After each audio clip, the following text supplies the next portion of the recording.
Nah, harus bisa gambar nggak, Kak? Harus bisa gambar nggak, Kak? Harus bisa gambar nggak, Kak? Nah, banyak banget itu yang nanya. Udah, aku bikin aja videonya. Yuk, langsung.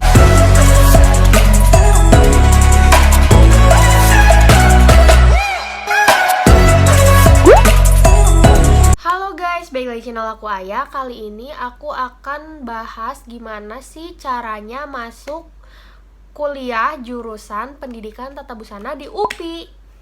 Nah, karena banyak banget Tuh yang nanya, Kak, gimana sih caranya masuk? Lewat jalur apa? Nah, kalau misalnya di UPI sendiri itu nggak ada tes gambar karena melewati jalur SNMPTN, SBM, ataupun jalur UM. Nah, jadi kalau misalnya lewat SNMPTN itu jalur undangan dari sekolah, jadi kalian diundang untuk bisa ikutan, jadi nggak usah tes. Kalau misalnya jalur SBMPTN itu ada tes, tahu aku tesnya itu ada tes potensi akademik, ada tes mata pelajaran yang dipilih. Nah, aku mau kasih info kalau misalnya kalian pilih ke pendidikan tata busana UPI, kalian itu harus pilih jurusan IPS tesnya, jadi nggak bisa IPA. Kalau IPA itu harus 2. Kalau dulu ya kebijakannya, cuman aku kurang tahu kalau sekarang. Nah, kalau misalnya yang terakhir itu ada jalur UM. Nah, jalur UM ini diadain langsung sama universitasnya. Nah, kalau jalur UM UPI, ujian mandiri UPI itu biasanya nilainya itu diambil dari tes SBMPTN. Jadi kalian itu harus wajib ikut SBMPTN-nya milih UPI. Nah, jadi kalau pas kalian daftar ujian mandiri dan kalian gak lulus di SBMPTN-nya, terus kalian daftar ke ujian mandiri, kalian gak usah tes lagi, tapi cuma tes psikotes gitu kalau nggak salah ya aku.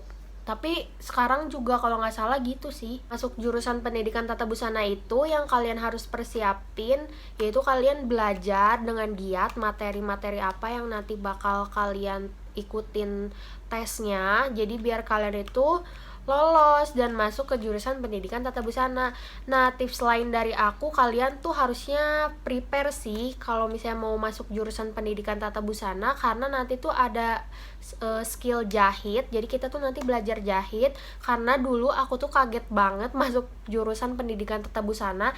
Aku kira itu nggak ada jahit dan pola, aku kira itu gambar aja, tapi ternyata ada jahit dan pola. Kalau bisa kalian, kalau misalnya kalian minat banget ke fashion design, kalian tuh persiapin kalau misalnya kalian itu udah punya basic menjahit, walaupun di tesnya itu nggak ada tes menjahit pola, nggak ada. Nah, biar nanti pas kalian masuk ke jurusan pendidikan tata busana, kalian itu udah bisa basic jahit, pola, kayak gitu deh, pokoknya basicnya aja.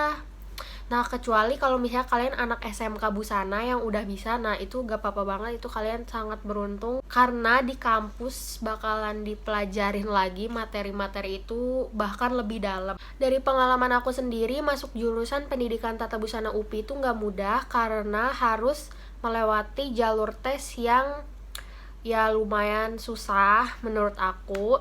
Terus UPI itu juga universitas yang bergengsi ya di Indonesia, yang termasuk bagus, universitas negeri yang bagus. Terus kuota di jurusan pendidikan tata busana UPI itu dikit banget. Jadi tuh satu kelas bahkan aku cuman 50 orang.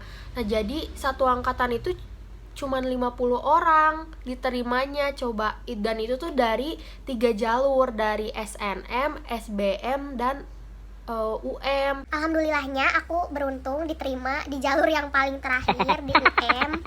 Aku akhirnya menemukan fashion aku. Nah, walaupun emang kuliahnya susah banget.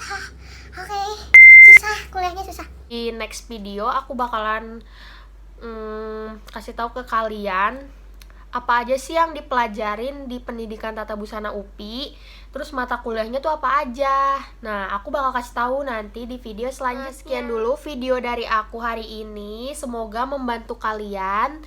Kalau misalnya kalian suka sama video ini, jangan lupa kalian like, comment, and subscribe, dan kalian share ke teman-teman kalian. Siapa tahu teman kalian itu ada yang mau masuk jurusan pendidikan tata busana UPI. Jangan lupa follow Instagram aku @ayafathia untuk tips dan tutorial-tutorial lainnya. Jangan lupa juga kalau misalnya kalian pengen ikutan kursus fashion design, kalian cek Instagram kursus aku @nagumi fashion course. Bye!